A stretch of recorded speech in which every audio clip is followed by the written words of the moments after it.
Gio Ang said.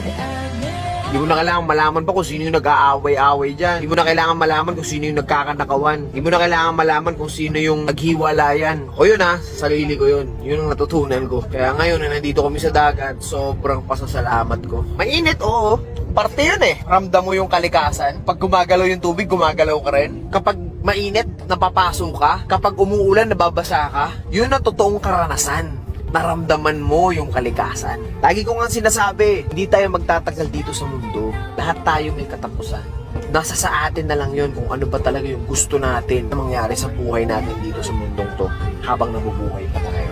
Maraming beses man tayong magkamali, maraming beses man tayong madapa.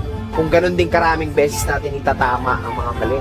At kung ganun din karaming beses tayo mabangon sa pagkadapa, parehas lang yun.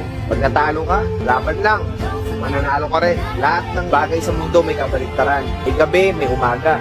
May maulan, may mainit. May malalim, may mababaw. May mahina, may malakas. May itim, may puti. May babae, may lalaki. May tao, may hayop. Kaya kung may negatibo, may positibo.